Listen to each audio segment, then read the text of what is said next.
Force हमने last lecture में discuss किया था फोर्स के बारे में। फोर्स क्या होता है? एक एक्सटर्नल एफर्ट होता है पुश या पुल की फॉर्म में, जो किसी भी बॉडी के अंदर चेंज लाता है। ठीक है, वो चेंज कैसे हो सकता है? अगर कोई बॉडी रेस्ट के अंदर है तो रेस्ट से उसको मोशन के अंदर लाएगा।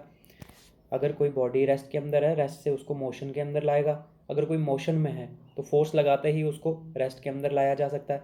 और फोर्स लगाते ही हम किसी की बॉडी की चेंज या पोजीशन चेंज कर सकते हैं, शेप या पोजीशन चेंज कर सकते हैं। ठीक है, यही इफेक्ट्स होते हैं हमारी फोर्स के।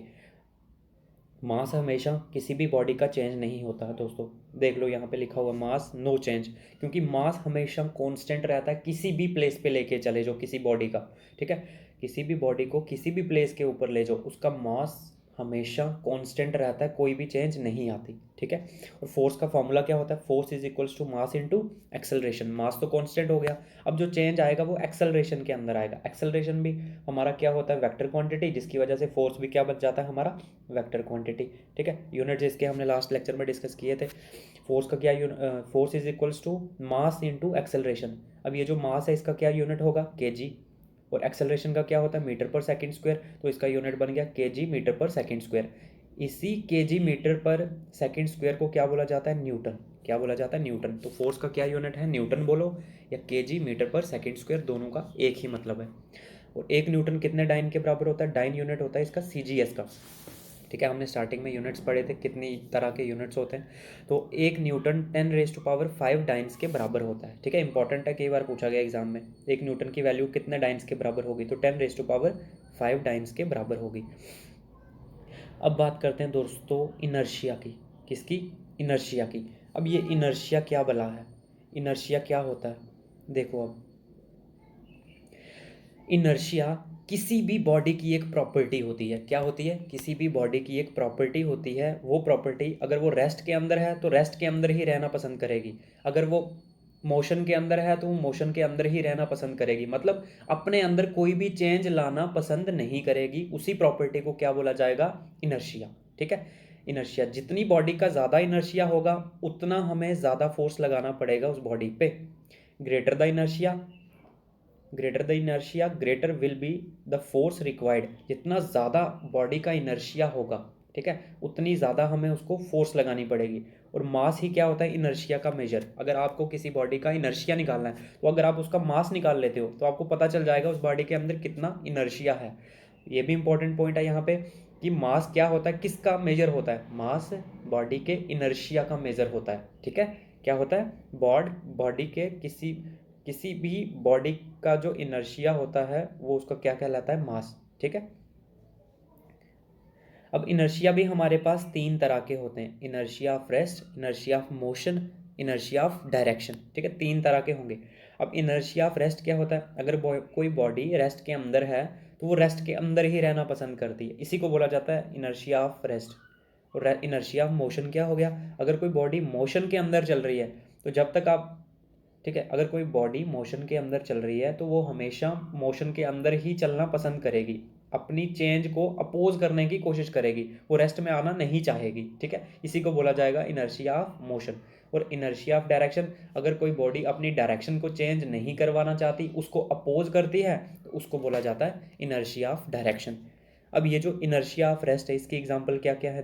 देखो, when a bus starts suddenly the passenger fall backward। Suppose करो कोई ये बस, ठीक है, ये बस है, स्टार्ट है, अभी रेस्ट में खड़ी है। ठीक है, ये बस आ गई, ये रेस्ट में खड़ी है अभी। जैसे ही ड्राइवर एकदम से इसको स्टार्ट करता है तो हमें क्या होगा? पीछे की ओर झटका लगेगा। क्या होगा? पीछे की ओर झटका लगेगा। क्यों? जैसे ही हम गाड़ी पे बैठे हुए हैं हमारे पाँव गाड़ी के टच में है, अभी गाड़ी रेस्ट में है तो हमारे पाँव भी किस में है? रेस्ट के अंदर। जैसे ही गाड़ी मूव करती है, जैसे ही अचानक से गाड़ी चलती है तो बॉडी, ये जो बस है ये मोशन के अंदर आ जाती है, लेकिन हमारा जो पाँव गाड़ी के टच में था वो भी पहले क्या था? रेस्ट के अंदर। जैसे ही गाड़ी चलेगी तो वो हमारा पाँव भी क्या आ जाएगा? मोशन के अंदर आ जाएगा। लेकिन बॉडी का जो ऊपर वाला पार्ट है, अपर पार्ट, वो अभी भी रेस्ट के अंदर है, वो चाहता है रेस्ट के अंदर रहना, जिसकी वजह से जैसे ही गाड़ी चलती है हमें एक पीछे की ओर झटका लगता है। इसी को ये क्या होता है? इनर्शिया ऑफ रेस्ट के अंदर आएगा। और दूसरी एग्जांपल, सपोज करो ये कोई गिलास पड़ा हुआ है, ठीक है, गिलास के ऊपर आपने कोई पेपर रखा हुआ है, ठीक है, कोई पेज रखा हुआ है, उसके ऊपर एक कॉइन डाला हुआ है, सिक्का सिक्का रखा हुआ है। जैसे ही आप इस पेपर को जोर से खींचते हो, मतलब जोर से अपनी ओर लेके आते हो, उसको मूव करवाते हो, तो क्या होगा, वो सिक्का सीधे का सीधा गिलास के अंदर जाके गिर जाएगा। क्यों? क्योंकि सिक्का क्या था, रेस्ट के अंदर था। जैसे ही आपने उसको मोशन के अंदर लाया तो वो ऊपर से गिर के सीधा स्ट्रेट नीचे गिर जाता है। ठीक है। और तीसरी एग्जांपल, सपोज करो ये ट्री है, ठीक है, एप्पल का ट्री है। अगर आप इसको जोर जोर से हिलाते हो, अब ये रेस्ट के अंदर था पहले, ठीक है, जैसे आपने उसको हिलाया, जोर जोर से हिलाया, तो जो उसके ऊपर फल लगे हुए थे, सेब लगे हुए थे, पहले वो भी रेस्ट के अंदर थे। जैसे ही आपने हिलाना शुरू किया उसको, जैसे ही आपने हिलाना शुरू किया, वो अचानक से मोशन के अंदर आ गए, जिसकी वजह से क्या हुआ, उनके अंदर वो अपोज करने लगे मोशन को, और जो फल थे वहां पे लगे हुए, फ्रूट्स जो लगे हुए थे, वो नीचे गिरना शुरू हो जाते हैं। जैसे पत्ते भी पेड़ से गिरते हैं जब हम उनको हिलाते हैं। वो सारी की सारी किसकी एग्जाम्पल्स हैं? वो सारी की सारी एग्जांपल्स हैं हमारी इनर्शिया ऑफ रेस्ट की और इनर्शिया ऑफ मोशन की। अगर कोई बस जा रही है, ठीक है, इसका अपोजिट हो जाएगा। अगर कोई बस जा रही है, रेस, इसकी स्पीड है, ठीक है, मोशन से जा रही है, अचानक से अगर ये ब्रेक अप्लाई करती है, अचानक से रुक जाती है, तो क्या होगा, हम जो भी इसके अंदर बैठे हुए हैं पैसेंजर, उनको आगे की ओर झटका लगेगा। क्यों? क्योंकि बस अभी मोशन में जा रही थी, उनकी बॉडी भी मोशन के अंदर है। जैसे ही वो रुकेगी, मतलब अचानक से रेस्ट के अंदर आ गई, तो उनकी बॉडी भी अचानक से रेस्ट के अंदर आने की कोशिश करेगी। लेकिन पहले क्या थी, मोशन के अंदर, तो वो चेंज को अपोज करने की कोशिश करेगी, हमेशा मोशन के अंदर रहने की कोशिश करेगी, जिसकी वजह से हमें आगे की ओर झटका लगता है। ठीक है। एक आता है इनर्शिया ऑफ डायरेक्शन। क्या होता है इनर्शिया ऑफ डायरेक्शन?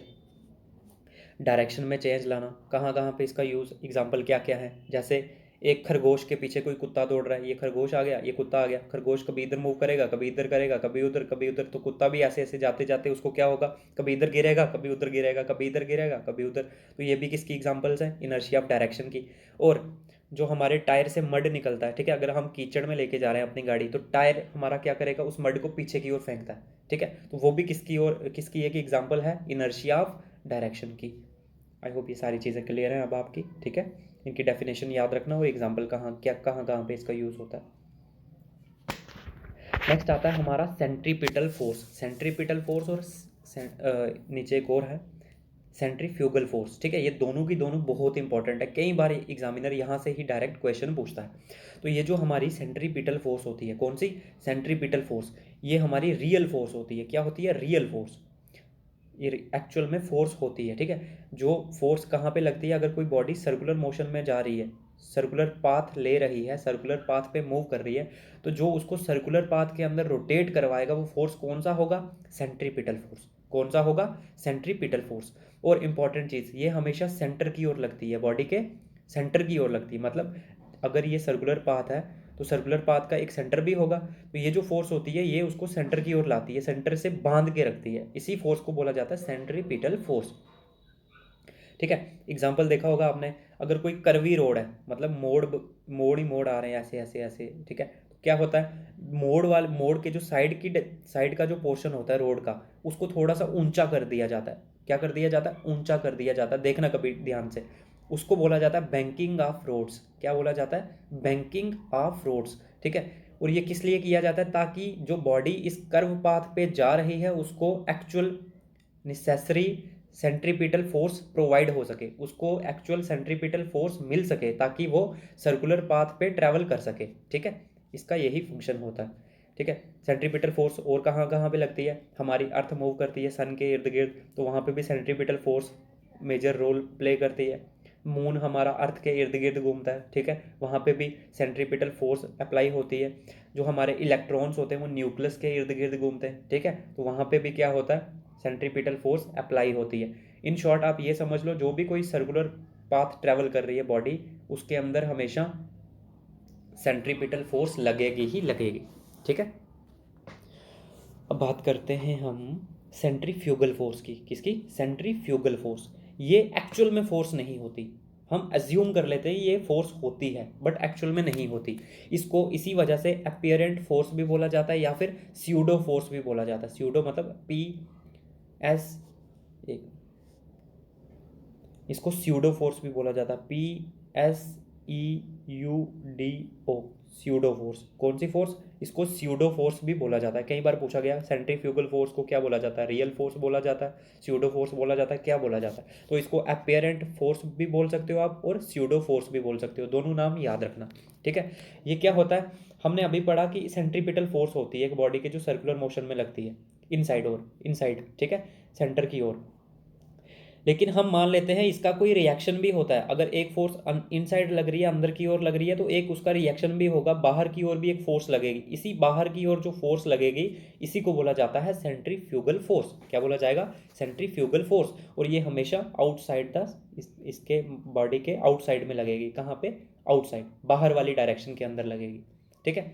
और एक डिवाइस होता है हमारा सेंट्रीफ्यूग। कौन सा? सेंट्रीफ्यूग एक डिवाइस होता है जो क्या करता है, लाइट पार्टिकल्स को हैवी पार्टिकल से अलग कर देता है, सेपरेट कर देता है। सेंट्रीफ्यूग क्या है? एक डिवाइस है जो हमारे लाइट पार्टिकल्स को हैवी पार्टिकल से अलग कर देता है, छान देता है, ठीक है, सेपरेट कर देता है। अब इसकी एग्जांपल्स जो मोस्ट इंपॉर्टेंट है, हर एग्जाम में पूछी जाती हैं कभी कभी, कि हमारा जो क्रीम सेपरेटर है ये किसके ऊपर वर्क करता है, तो वो हमारा करता है सेंट्रीफ्यूगल फोर्स के ऊपर। वॉशिंग मशीन ये भी किसके ऊपर फंक्शन करती है? सेंट्रीफ्यूगल फोर्स के ऊपर। और जो हमारा हेयर ड्रायर होता है ये भी किसके ऊपर फंक्शन करता है? सेंट्रीफ्यूगल फोर्स के ऊपर। तो पूछ सकता है एग्जामिनर सेंट्रीफ्यूगल फोर्स की क्या क्या एप्लीकेशंस है। हमारा क्रीम सेपरेटर जो हमारी मलाई होती है, ठीक है, उसको अलग करने का काम करता है। वही क्या हो गया, जो लाइट पार्टिकल्स थे वो ऊपर आ गए, ठीक है। लाइट जो भी चीज़ होगी वो हैवी चीज़ से ऊपर आ जाएगी, तो हम ईजिली उसको क्या कर लेते हैं, छांट लेते हैं, सेपरेट कर लेते हैं। वॉशिंग मशीन आ गई, हेयर ड्रायर आ गया, तो ये सारे के सारे किसकी एप्लीकेशन है? सेंट्रीफ्यूगल फोर्स की। इंपॉर्टेंट है, यहाँ से कई बार क्वेश्चन पूछा गया, ठीक है दोस्तों। अब चलते हैं आगे न्यूटन लॉज ऑफ मोशन के अंदर। कहाँ पे? Newton laws of motion. Newton ने दिए थे, इसी वजह से इनका नाम पड़ गया न्यूटन लॉज ऑफ मोशन। और ये मोशन लॉज जो थे, मोशन के लॉज, ये कौन सी बुक के अंदर उसने मेंशन किए? और उस बुक का क्या नाम था? उस बुक का नाम था प्रिंसिपिया। कौन सी? प्रिंसिपिया एक बुक थी जिसके अंदर न्यूटन ने लॉज ऑफ मोशन मेंशन किए थे, ठीक है। 3 लॉज थे, first law, second law and third law. आओ डिटेल में पढ़ते हैं क्या होते हैं ये।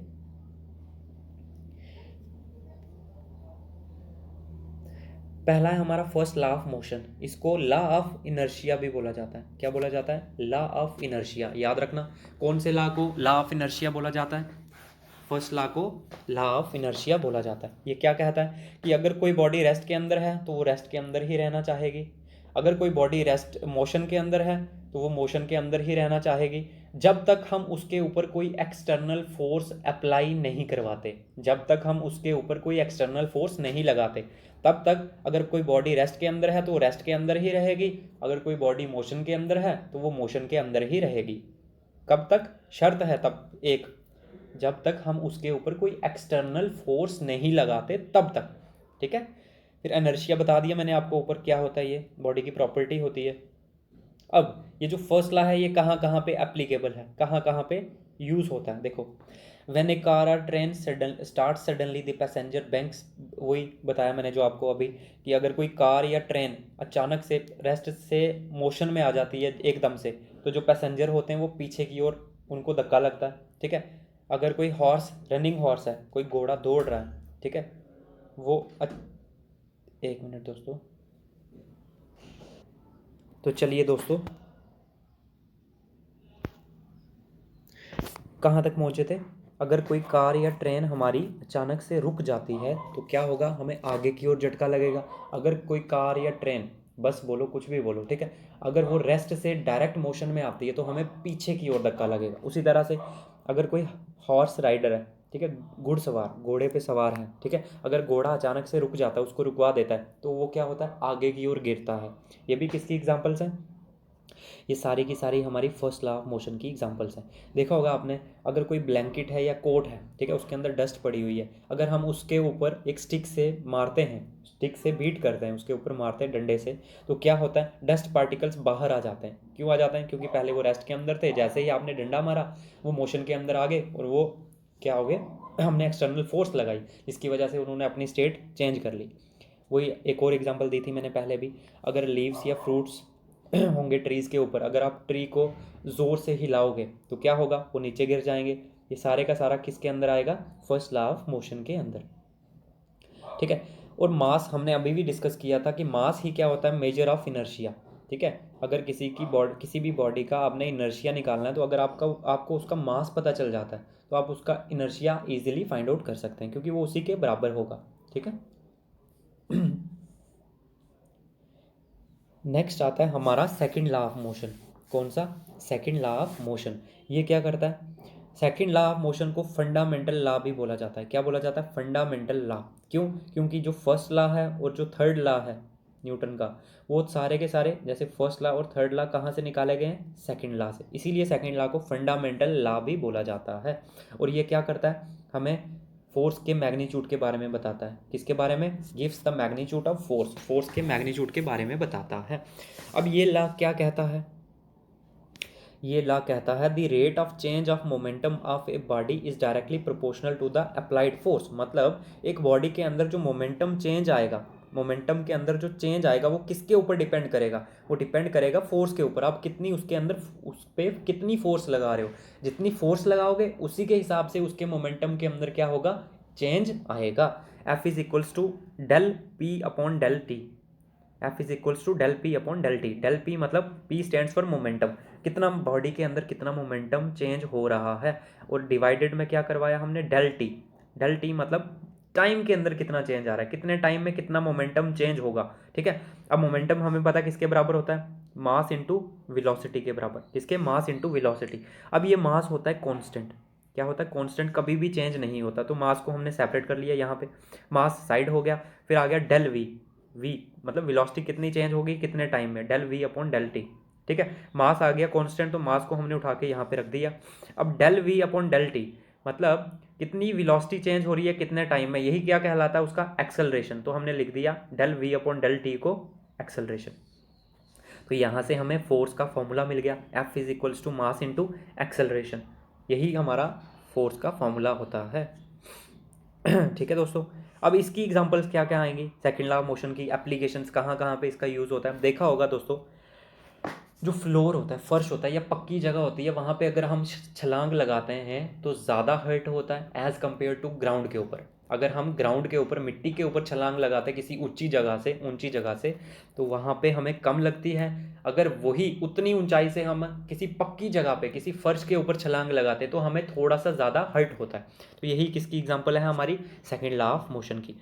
एक और चीज़ देखी होगी आपने, लेदर बॉल को अगर आप पकड़ते हो, फील्डिंग कर रहे हो, लेदर बॉल आ रही है आपके पास, तो वहाँ पे आपको थोड़ी सी लगेगी। लेकिन अगर वही उस बॉल की प्लेस पे कोई टेनिस बॉल हो तो आपको थोड़ी सी कम लगेगी उसके कंपैरिजन में। तो ये क्या है? हमारा सेकंड लॉ ऑफ मोशन की एग्जांपल्स। आपने देखा होगा एक कील के ऊपर, नेल जिसको बोला जाता है, उसके ऊपर हम हैमर हथौड़ा मारते हैं, तो वो भी क्या होता है? हमारा एक सेकंड लॉ ऑफ मोशन की एप्लीकेशन है। तो ये सारी की सारी किसके अंदर किसकी एप्लीकेशन है? सेकंड लॉ ऑफ मोशन की। अब बात करते हैं थर्ड लॉ ऑफ मोशन की। याद रखना दोस्तों, जो सेकंड लॉ था उसको फंडामेंटल लॉ भी बोला जाता है। जो फर्स्ट लॉ और थर्ड लॉ थे वो दोनों के दोनों सेकंड लॉ से निकाले गए हैं। अब ये जो थर्ड लॉ है ये क्या कहता है कि जो भी एक्शन होगा उसका एक अपोजिट, मतलब अगर एक एक्शन आगे की ओर हो रहा है तो उसका अपोजिट उतना ही बैकवर्ड डायरेक्शन में भी होगा। इक्वल एंड अपोजिट डायरेक्शन में उसका रिएक्शन भी होगा। To every action there is an equal and opposite reaction. ठीक है। किसी भी एक्शन का एक अपोजिट रिएक्शन भी होगा, इसी को बोला जाता है थर्ड लॉ ऑफ मोशन। और जो एक्शन एंड रिएक्शन होते हैं वो हमेशा दो अलग अलग बॉडीज के ऊपर होंगे। अगर इसके ऊपर एक्शन हुआ है तो रिएक्शन जो होगा वो, अगर इसकी वजह से इस बॉडी पे एक्शन हुआ है तो अब क्या होगा? रिएक्शन। दूसरी बॉडी पे दूसरी की वजह से क्या होगा? रिएक्शन होगा। मतलब दोनों बॉडीज अलग अलग हो जाएंगी, जो जिस पे एक्शन होगा वो भी अलग होगी और जिस पे रिएक्शन होगा वो भी अलग होगी। ठीक है। सपोज करो ये दो पर्सन है, एक्शन और रिएक्शन अलग अलग कैसे होगा? ये पर्सन है एक, ठीक है, ये पर्सन है दूसरा, ठीक है। इसने लगाया इसको थप्पड़, ठीक है, ये आ गया इसका एक्शन। अब इसने क्या किया? रिएक्शन में इसको लगाया वापस से थप्पड़। तो क्या देखो बॉडीज चेंज हो रही है या नहीं? जिसके ऊपर एक्शन हुआ, अब जो रिएक्शन हो रहा है वो दूसरी बॉडी के ऊपर हो रहा है। पहले इसको थप्पड़ लगा फिर इसको थप्पड़ लग रहा है, तो क्या हो गया? ये दोनों बॉडीज अलग अलग हो गई। तो यही होता है एक्शन और रिएक्शन जिन भी बॉडीज के ऊपर होता है वो दोनों की दोनों क्या होती हैं? डिफरेंट बॉडीज, अलग अलग होती हैं। इसकी एग्जांपल या इसकी application, recoil of a gun. Suppose करो आप गन से फायर कर रहे हो तो बुलेट आगे की ओर जाएगी और उतनी ही फोर्स से क्या होगा? एक आपको पीछे की ओर जर्क लगेगा, झटका लगेगा पीछे की ओर। तो ये भी किसकी एग्जांपल है? थर्ड लॉ ऑफ मोशन की। Motion of A rocket, rocket का जो मोशन होता है, ठीक है, उसके अंदर गैसेज होती हैं, जो फ्यूल होता है उसके अंदर वो बर्न होता है और गैसेज की फॉर्म में पीछे से बाहर आ जाता है। ठीक है। सपोज करो ये रॉकेट है, ठीक है, इसके अंदर गैसेस जल रही हैं और वो गैसेस कहाँ से निकलेंगी, बैक साइड से निकलेंगी। बैक साइड से निकलेंगी, जितनी फोर्स से ये बाहर निकलेंगी उतनी फोर्स इस पे लगाएंगी ताकि ये आगे मूव कर सके, ये आगे की ओर जाए। इसी को बोला जाता है मोशन ऑफ ए रॉकेट। फिर स्विमिंग में भी क्या करते हो, पानी को पीछे की ओर धकेलते हो और आप आगे की ओर जाते हो, तो जितना फोर्स पीछे लगा रहे हो उतनी फोर्स से आप आगे जा रहे हो। वॉकिंग, ठीक है, वॉकिंग में भी क्या हो रहा है, हम जितनी फोर्स ग्राउंड के ऊपर लगा रहे हैं नीचे, ग्राउंड भी हमारे ऊपर उतनी फोर्स लगा रहा है, तभी हम किसी चीज़ के ऊपर चल पा रहे हैं या खड़े हो पा रहे हैं, ठीक है। तो ये सारी की सारी किसके अंदर आ जाएंगी, थर्ड लॉ ऑफ मोशन की एग्जांपल्स के अंदर। अब बात करते हैं मोमेंटम की। क्या होता है मोमेंटम, मोमेंटम क्या होता है, मोमेंटम को पी के साथ रिप्रेजेंट किया जाता है और ये क्या होता है, मास इनटू वेलोसिटी। जो बॉडी का मास होगा और जो वेलोसिटी होगी, उन दोनों का प्रोडक्ट, उन दोनों को मल्टीप्लाई करवा दो तो किसकी वैल्यू आ जाएगी, मोमेंटम की। इन देसी लैंग्वेज में बोलो तो बॉडी के अंदर जितना भी मोशन होगा, बॉडी के अंदर जितना भी मोशन होगा वो क्या कहलाएगा, उसका मोमेंटम। क्या कहलाएगा, उसका momentum. Motion content in a body, body के अंदर जितना भी मोशन होता है उसी को बोला जाता है उसका मोमेंटम। और किसके बराबर होता है, P is equals to M V. अब देखो इसके यूनिट्स क्या होंगे, हमें पता है P is equals to M V. M मतलब मास, मास के यूनिट होते हैं केजी, ठीक है, मास के यूनिट आगे केजी। अब वेलोसिटी का यूनिट क्या होता है, वेलोसिटी का यूनिट होता है मीटर पर सेकंड, तो इसका यूनिट बन गया केजी मीटर पर सेकंड, ठीक है। मोमेंटम का क्या यूनिट बन जाएगा, केजी मीटर पर सेकंड। मास का यूनिट आ गया केजी, वेलोसिटी का यूनिट आ गया मीटर पर सेकंड, तो दोनों को कंबाइन कर लिया, हमारे पास एक यूनिट आ गया केजी मीटर पर सेकंड, जो बन गया मोमेंटम का यूनिट। ये क्या होता है, वेक्टर क्वांटिटी होती है। क्यों होती है वेक्टर क्वांटिटी, इसलिए होती है क्योंकि जो हमारी वेलोसिटी होती है वो भी क्या होता है, वेक्टर क्वांटिटी। वेलोसिटी के वेक्टर होने से ये भी क्या बन गया हमारा, वेक्टर क्वांटिटी। और जो इसकी डायरेक्शन होगी वो कैसी होगी, जो वेलोसिटी की डायरेक्शन होगी, क्योंकि वेलोसिटी क्या आ गया हमारा, वेक्टर क्वांटिटी, और उसकी डायरेक्शन भी होगी। जिस डायरेक्शन में हमारी वेलोसिटी होगी उसी डायरेक्शन में क्या होगा, हमारा मोमेंटम भी होगा।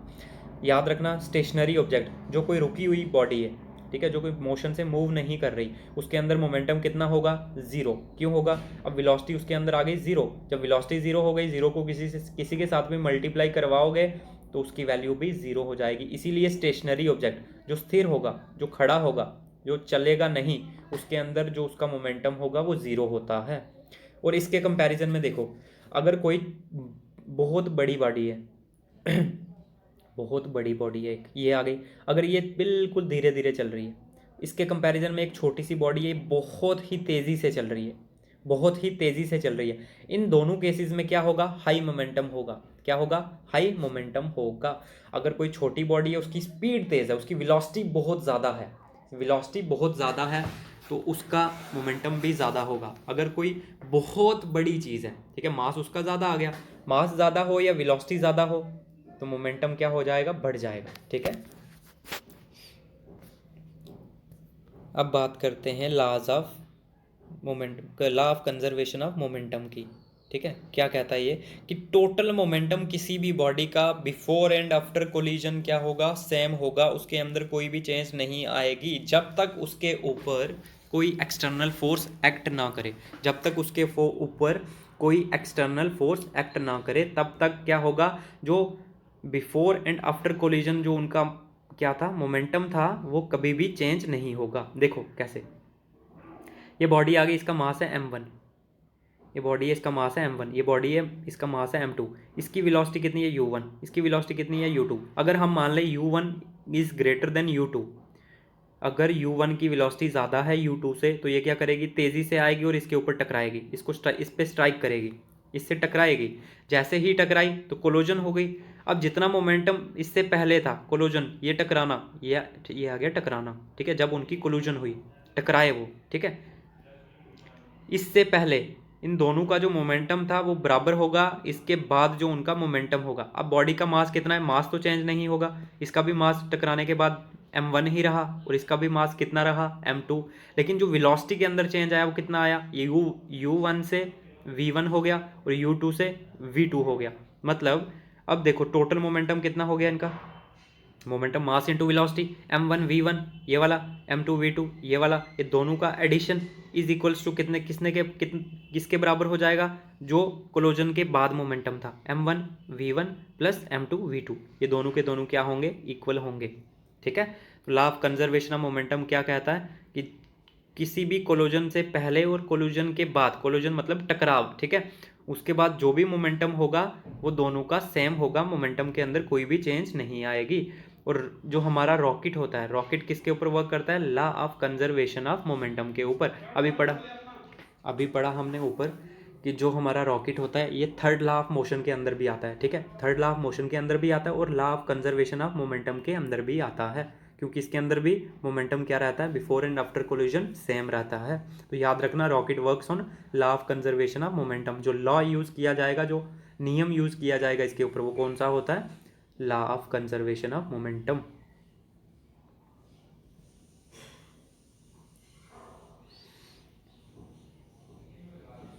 अब देखो दोस्तों, इम्पल्स के बारे में जान लेते हैं, ठीक है। इम्पल्स क्या होता है? जो चेंज इन मोमेंटम, मोमेंटम के अंदर कितना चेंज आ रहा है, वही उसका क्या हो जाता है? इम्पल्स। या आप बोल सकते हो, जब बहुत ज़्यादा फोर्स, बहुत लार्ज फोर्स किसी बॉडी के ऊपर एक्ट करती है, किसी बॉडी के ऊपर लगती है, बहुत ज़्यादा फोर्स कुछ पलों के लिए, कुछ सेकंड्स के लिए, बहुत कम टाइम के लिए। क्या कहा मैंने? जब बहुत ज़्यादा फोर्स किसी बॉडी के ऊपर लगती है बहुत कम समय के लिए, फोर्स ज़्यादा होगी लेकिन टाइम कम होगा, बहुत ज़्यादा फोर्स कम समय के लिए लगती है, उसी को क्या बोला जाता है? इम्पल्स। क्या बोला जाएगा? इम्पल्स। इम्पल्स किसके बराबर होता है? Force into time. कितनी फोर्स लग रही है कितने टाइम पे, वही हो जाता है उसका इम्पल्स। चेंज इन मोमेंटम भी बोल सकते हो, चेंज इन मोमेंटम क्या होता है? इम्पल्स ही होता है। अब इम्पल्स यहाँ पे आ गया, impulse is equals to force into time. अब फोर्स क्या है? अब फोर्स खुद ही एक वेक्टर क्वांटिटी है, जिसकी वजह से इम्पल्स भी क्या है हमारा? Vector quantity. और इसकी भी डायरेक्शन सेम होती है एज, जो क्या किसकी डायरेक्शन होगी? फोर्स की डायरेक्शन होगी। जो डायरेक्शन हमारी फोर्स की होगी वही डायरेक्शन हमारी इम्पल्स की भी होगी। इसका यूनिट क्या निकल के आएगा? अब impulse is equals to force into Newton. Force का यूनिट होता है न्यूटन और टाइम का सेकेंड, तो इसका यूनिट आ गया न्यूटन सेकेंड। इम्पल्स का यूनिट क्या बन गया? Newton second. इसकी एग्जांपल या इसकी एप्लीकेशन देखा होगा, जब फील्डर कोई फील्डिंग कर रहा है, उसके पास कोई बॉल आती है, कैच कर रहा होता है, तो वो क्या करता है? आगे हाथों को आगे नहीं ले जाता कैच करने के लिए, हाथों को पीछे पीछे लाता है धीरे धीरे नीचे की ओर, ताकि उसको टाइम मिल सके और जो फोर्स लग रही है बॉल के ऊपर वो उसके हाथों में कम लगे, उसको हर्ट कम हो। इसी वजह से वो क्या करता है? अपने हाथों को नीचे नीचे लाता है ताकि टाइम थोड़ा सा बढ़ जाए। जैसे ही टाइम बढ़ेगा क्या होगा? जो फोर्स है, जो मोमेंटम है, वो उसके ऊपर थोड़ा सा कम लगेगा, ठीक है। इसी वजह से वो अपने हाथों को धीरे धीरे नीचे कर लेता है, थोड़ा टाइम को बढ़ाने की कोशिश करता है, ठीक है। तो ये किसकी एग्जांपल है? इम्पल्स की। अब मोस्ट इंपॉर्टेंट चीज़ है और लास्ट चीज़ है ये शायद, ठीक है, मास और वेट के अंदर क्या डिफरेंस होता है? बहुत इंपॉर्टेंट चीज़ है दोस्तों, हर एग्ज़ाम में कभी ना कभी इसके बारे में पूछा जाता है। मास और वेट के अंदर क्या डिफरेंस होता है? देखो जी, मास क्या होता है? एक बॉडी के अंदर कितना मैटर है, मतलब उसके अंदर कितने पार्टिकल्स हैं, कितने पार्टिकल से मिलके वो चीज़ बनी है, वही क्या हो जाता है? उसका मास। और इसके कंपैरिजन में ये जो वेट होता है, ये क्या होता है? ये पार्टिकल्स की यहाँ पे बात ही नहीं होगी, ये फोर्स, यहाँ पे बात होगी फोर्स की। वेट क्या होता है? जिस फोर्स से अर्थ, ग्रेविटेशन, अर्थ की जो ग्रेविटेशन है, अर्थ की जो फोर्स है अट्रैक्शन की, वो किसी बॉडी को जिस फोर्स से अपनी ओर खींचती है, अर्थ किसी भी बॉडी को, अर्थ किसी भी बॉडी को जिस फोर्स से अपनी ओर, अपने सेंटर की ओर खींचती है, उसी को बोला जाता है क्या? वेट। वेट क्या होता है? एक फोर्स होती है जिस फोर्स से अर्थ हमें अपनी ओर खींचती है, वो आ गया वेट। और मास क्या होता है? एक बॉडी के अंदर कितना मैटर है, कितने पार्टिकल्स उसके अंदर है, कितने पार्टिकल से वो मिलके बनी है, वो उसका आ जाएगा वेट। अब ये जो मास होता है, मास हमारा क्या होगा? बॉडी के अंदर कितने पार्टिकल्स हैं, कितना मैटर है। और वेट क्या होगा? वो फोर्स, जिस फोर्स से हमें अर्थ अपनी ओर खींच रही है, वही फोर्स की वैल्यू क्या बन जाती है? हमारा वेट, ठीक है। अब ये जो मास होता है ये किसका मेजर होता है? इनर्शिया का। मास हमें इनर्शिया की वैल्यू देता है और जो वेट होता है ये किसकी वैल्यू देता है? फोर्स की वैल्यू देता है, अभी बताया मैंने, ठीक है।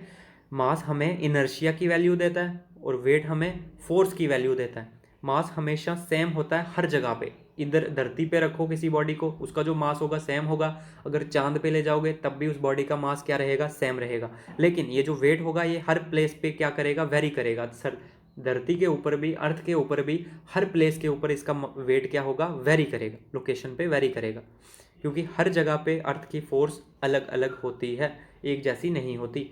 और ये जो हमारा मास होता है ये क्या होता है, स्केलर क्वांटिटी, सिर्फ मैग्नीट्यूड को शो करता है। और जो वेट होता है फोर्स है, तो फोर्स क्या आ गई, वेक्टर क्वांटिटी, इसके साथ डायरेक्शन भी आती है। मास हमारा कभी भी ज़ीरो नहीं होता और वेट ज़ीरो हो सकता है अर्थ के सेंटर के अंदर, ठीक है। ये अर्थ है, अगर इसके सेंटर में चले जाते हैं हम तो यहाँ पे अर्थ की कोई भी फोर्स नहीं लगती, जिसकी वजह से इसका वेट क्या हो जाता है, ज़ीरो। इसका जो एसआई यूनिट होता है वो क्या होता है, किलोग्राम, केजी। लोग क्या करते हैं, वेट को भी केजी के अंदर मेजर करना शुरू हो जाते हैं। किसी से कोई पूछेगा कि वेट का एसआई यूनिट क्या होता है, वो बोलेगा केजी। भाई वेट का केजी नहीं होता, वेट का क्या होता है, न्यूटन। न्यूटन बोलो या फिर केजी मीटर पर सेकंड स्क्वायर बोलो, दोनों का मीनिंग एक ही होगा। वेट का क्या यूनिट होगा, न्यूटन, या फिर केजी मीटर पर सेकंड स्क्वायर। अब केजी मीटर पर सेकंड स्क्वायर कैसे बना, force is equals to mass into acceleration. Mass की वैल्यू केजी, एक्सेलरेशन की मीटर पर सेकंड स्क्वायर, तो बन गया केजी मीटर पर सेकंड स्क्वायर, ठीक है। अब मास का फॉर्मूला क्या होता है, mass is equals to velocity into density, ठीक है। Mass is equals to volume into density. Mass का फॉर्मूला बन गया, कितनी वॉल्यूम है और वॉल्यूम के अंदर भी कितनी डेंसिटी है, वो उसका मास बन जाता है। और वेट किसके बराबर हो जाएगा, एम जी, मतलब मास कितना है, और जी मतलब acceleration due to gravity. Acceleration, gravity की वजह से एक्सेलरेशन कितना है बॉडी के अंदर, वो उसका बन जाता है जी, एक्सेलरेशन ड्यू टू ग्रेविटी। और जो जी की वैल्यू होती है वो कितनी है, 9.8 मीटर पर सेकंड स्क्वायर। 9.8 मीटर पर सेकंड स्क्वायर इंपॉर्टेंट है। जी को क्या कहा जाता है, acceleration due to gravity. Gravity की वजह से, अर्थ की वजह से जो बॉडी के अंदर एक्सेलरेशन आता है उसी को बोला जाता है एक्सेलरेशन ड्यू टू ग्रेविटी। और इसकी वैल्यू होती है 9.8 मीटर पर सेकंड स्क्वायर, याद रखना दोस्तों। और जो हमारा मास होता है इसको ऑर्डिनरी बैलेंस से मेजर किया जाता है, जो बिल्कुल सिंपल सा बैलेंस होता है मेजर करने वाला, ठीक है, तोलने वाला। ऑर्डिनरी बैलेंस से इसको मेजर किया जाता है। और जो हमारा वेट होता है इसके लिए स्प्रिंग बैलेंस का यूज़ किया जाता है। कौन सा बैलेंस, स्प्रिंग बैलेंस का यूज़ किया जाता है। स्प्रिंग बैलेंस से वेट मेजर करोगे और ऑर्डिनरी बैलेंस से मास को मेजर करोगे, ठीक है दोस्तों। ये था हमारा आज का टॉपिक दोस्तों। आई होप ये सारी चीज़ें आपकी क्लियर हुई होंगी, ठीक है। नहीं भी हुई तो कमेंट में ज़रूर लिखिए जहाँ जहाँ भी प्रॉब्लम आ रही है, बट इसको लाइक एंड शेयर ज़रूर करें। जो भी प्रॉब्लम आई हो कमेंट में ज़रूर मेंशन करें, जो भी प्रॉब्लम आपकी रही हो, ठीक है दोस्तों। तो चलते हैं, आज के लिए काफ़ी है। नेक्स्ट लेक्चर में आएंगे किसी न्यू टॉपिक के साथ, तब तक के लिए thank you so much, bye bye.